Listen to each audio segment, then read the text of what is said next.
Harka fuunee kabajamtoota hordoftoota Birmaduu Miidiyaa oduu har'aaf qopheeffannee qabannee dhiyaanneerra oduu keenya har'aas kan isiniif dhiyeessu ani Taliilee Roobaati. Jalqaba irratti matoota oduu keenyaan isinitti hima. Qaamni ajjechaa fi hidhaa qindeessu kan koree nageenyaa jedhamu Oromiyaa keessatti ajjechaa julmaa fi hidhaa seeraan alaa raawwachiisaa akka ture Reuters gabaasa qorannoo baaseen ifoomse. Koreen kun pirezidaantii naannoo Oromiyaa obbo Shimallis Abdiisaatiin akka hoogganamuu fi qondaalonni mootummaa naannoo Oromiyaa olaanoon keessatti kan hirmaatan akka ta'e gabaasa kanaan heerameera. Hidhattoonni Amaaraa Faannoo jedhaman barsiisota 5 dabalatee ilmaan Oromoo namoota 8 bakka tokkotti ajjeesuun dhaga'ame. Ajjechaan kun magaalaa Shawaa Roobiit keessatti kan raawwatame yommuu ta'u, waraqaan eenyummaa isaanii ilaalamee sababa eenyummaa isaaniitiin kan ajjeefaman ta'uun gabaafameera. Sababa rakkoo nageenyaatiin Oromiyaa keessa bakkoota lolli gaggeeffamaa jirutti dhaabbileen fayyaa manca'uun gabaafame. Dhaabbata mootummoota gamtoomanitti qindeessaan deeggarsa namoomaa Oochaan akka gabaasetti sababa kanaan deeggarsa tajaajila fayyaa uummata qaqqabsiisuun akka dadhabame gabaafameera. Kunniin matoota oduu keenya har'aati. Aga xumuraatti akkan waliin turtan isin affeera. Gara babal'ina oduutti waliin dabarra. Koreen dhoksaa muummicha ministeeraatiin hundaa'e obbo Shimallis Abdiisaatiin hoogganamu Oromiyaa keessatti ajjechaa julmaa hidhaa murtee seeraa malee fi yakkoota garaagaraa ajajaa turuu qorannoo Reuters mirkaneesse. Oromiyaa keessatti koreen dhoksaa ajajaa ajjechaa fi hidhaa dabarsuu waraana bilisummaa Oromoo dabalatee mormitoota isaa ittiin cabsuuf ajjechaa suukanneessaa fi hidhaan murtee seeraa malee akka raawwatamu ajaja kennaa ture jedha qorannoon kun. Koreen dhoksaa kun koree nageenyaa jedhamee kan waamamu yoo ta'u, ajjechaa abbootii gadaa Karrayyuu dabalatee hidhaawwan murtee seeraa malee raawwataman kan ajaje ta'uu gabaasni kun ibseera. Hojiitti hiikamuu dhabuu waliigaltee Asmaraa hordofee jalqaba bara 2019 wal dhabdee fi garaagarummaan waraana bilisummaa Oromoo fi mootummaa Itoophiyaa gidduutti hammaataa dhufe. Waldhabbii fi garaagarummaa mootummaa fi WBO gidduutti uumame kana hordofee qaamni ajjechaan seeraan alaa fi hidhaan akka raawwatamu ajaju kan qondaaltota mootummaa olaanootiin hoogganamu tokko koree nageenyaa jedhamee hundeeffamuusaa dhaabbanni oduu kun ibseera. Reuters qorannoo kanaaf qondaaltota mootummaa federaalaa fi kan naannoo namoota 5 fi namoota ajaja koree kanaatiin miidhaan irra ga'e 30 ol akkasumas ogeessota seeraa abbootii murtii dubbisee ragaa kan walitti qabate ta'uu heereera. Koreen kun ajaja muummicha ministeeraa Itoophiyaa Abiy Ahmediin kan hundaa'e akka ta'e maddeen gabaasa kana himaniiru. Ajaja koreen kun laateen ajjechaawwan raawwataman keessaa ajjechaan muddee 1 bara 2021 abbootii gadaa Karrayyuu irratti raawwatame isa tokko akka ta'e qorannoon Reuters kun ifoomseera.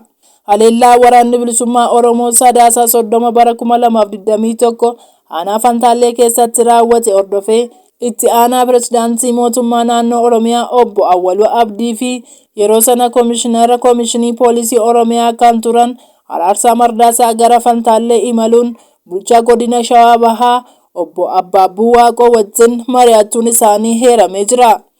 Ajjechaa abbootii gadaa Karrayyuu dura bulchaan godina Shawaa Bahaa obbo Abbaabbuu Waaqoo ajajoota waraanaa irraa itti bilbilamaa turee fi gara boodaatti murtee ajjecharra ga'uudhaan abbootiin gadaa Karrayyuu akka ajjeefaman taasifamuusaa maddeen isaarraa akka mirkaneeffate Reuters ibseera.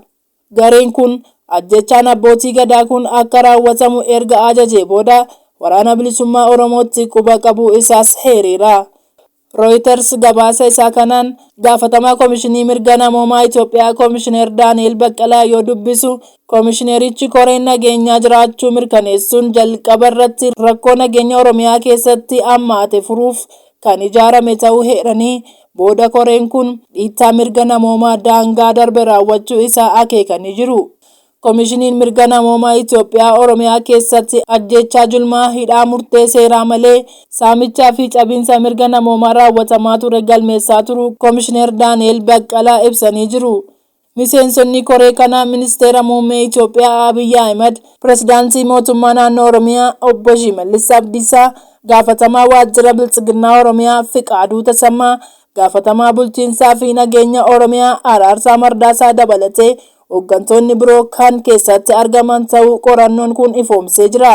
Abbaa murtii mana murtii olaanaa Oromiyaa kan turan tokkorraa odeeffachuudhaan kan ibsu gabaasni kun koreen dhageenyaa kun taa'ee mari'atee namni tokko akka hidhamu yoo murteesse ajaja mana murtii malee akka hidhamu taasifamaa jechuun hime. Bara 2019 asitti koree ajjeechaaf ijaarame kana kan hoogganu pirezidaantii mootummaa naannoo Oromiyaa obbo Shimallis Abdiisaa akka ta'e qorannoon kun ifoomseera. Hidhattoonni Amaaraa Faannoo jedhaman ilmaan Oromoo 8 bakka tokkotti ajjeesuun gabaafame. Naannoo Amaaraa magaalaa Shawaroobit keessatti hidhattoonni Faannoo imaltoota 8 konkolaataa keessaa buusanii ajjeesuun dhaga'ameera. Guyyaa kaleessaa namootni 8 magaalaa Finfinneerraa gara godina addaa saba Oromoo magaalaa Kamiseetti imalaa osoo jiranii naannawa magaalaa Shawaroobititti hidhattoota Faannoo jedhamaniin ajjeefamuu isaanii maddeen himaniiru. Kana hordofee kumaandi poostiin naannichaa sochii magaalaa Dabra Biraanii fi Dassee gidduutti taasifamu akka dhaabbatu ajaja dabarseera. Barsiisota 5 dabalatee namootni 8 magaalaa Finfinneerraa ka'uun gara Kamisee imalaa osoo jiranii naannoo Amaaraa magaalaa Shawaroobit wayita ga'an hidhattoota Faannootiin konkolaataarraa buufamanii ajjeefamutu gabaafame. Barsiisota maatii isaanii dubbisanii gara iddoo hojii isaaniitti deebi'aa jiran alatti dubartoonni biyya Arabaa irraa maatii dubbisuuf imalaa turan ajjeefamuu maddi kun dabalee himeera. Akka maddi kun jedhutti hidhattoonni kunniin konkolaataa isaanii erga dhaabsisanii booda waraqaa eenyummaa isaanii ilaalanii dhalattoota Oromoo ta'uu adda baafachuun tarkaanfii kana fudhatan. Kaaba Oromiyaa godina addaa saba Oromootti yeroo garaagaraatti walitti bu'iinsaa fi sarbamni mirga namoomaa ulfaataa raawwatamaa tureera. Naannoo Oromiyaa bakkoota lolli itti geggeeffamaa jiru keessatti tajaajila fayyaa haalaan qaqqabsiisuun akka hin danda'amne hojjetaan beeksise. Godinaalee Oromiyaa bakkoota lolli waraana bilisummaa Oromoo fi mootummaa Itoophiyaa gidduutti geggeeffamaa jirutti deeggarsa namoomaa haalaan barbaachisuun qaqqabsiisuun akka hin danda'amne dhaabbata mootummoota gamtoomaniitti qindeessaan gargaarsa namoomaa hojjetaan beeksiseera. Godinaalee kanneen akka Wallagga Lixaa, Wallagga Bahaa, Horroo Guduruu Wallaggaa, Shawaa Lixaa fi Shawaa Kaabaa keessatti waliigalaan keellaan fayyaa 651, buufataaleen fayyaa 85 fi hospitaalonni 3 irratti miidhaan akka qaqqabe dhaabbanni kun ibseera. Dabalataan godinaalee kibba lixa Oromiyaa keessatti dhaabbileen fayyaa 140, kibba Oromiyaa godina Gujiitti dhaabbileen fayyaa 141, godina Boorana Bahaatti dhaabbileen fayyaa 19 manca'uu isaanii hojjetaan ibsa isaa kanaan beeksiseera. Sababa walitti bu'iinsa kanaatiin uummanni tajaajila fayyaa dhabee rakkoof saaxilamaa akka jiru jiraattonni himu. Godina Wallagga Lixaa keessatti buufataaleen fayyaa irra guddaan manca'anii hawaasni rakkoo keessa akka jiran himatu.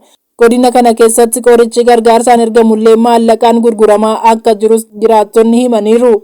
Haaluma wal fakkaatuun godina Shawaa Bahaa keessatti tajaajila fayyaaf kan oolan kanneen akka ambulaansii dhabamuudhaan hawaasni gara mana yaalaa geeffamee wal'aansa barbaachisu argachuuf kan rakkatu ta'uu himu. Biiroon Fayyaa Oromiyaa dhimma kanarratti ibsa laateen walitti bu'iinsi dheerachaa deemuunsaa buufataaleen fayyaa akka manca'anii fi tajaajila akka hin kennine taasisuu ibse. Lolli Oromiyaa keessatti geggeeffamaa jiru xiyyeeffannoo dhabuudhaan lafarraa harkifamuunsaa rakkoon dhiyeessii tajaajila fayyaa danqamuu biiroon kun ibsee jira. Sababa rakkoo nageenyaa kanaatiin weerara dhibeewwan adda addaa irraa deddeebiin mul'atu to'achuun rakkisaa akka ta'e gabaafamaa tureera. Egaan dhaggeeffattoota keenya oduun keenya guyyaarraaf qindeeffanne kana fakkaata ture. Waan hordoftaniif galatoomaa jecha sagantaa afanii wajjin turtii gaarii.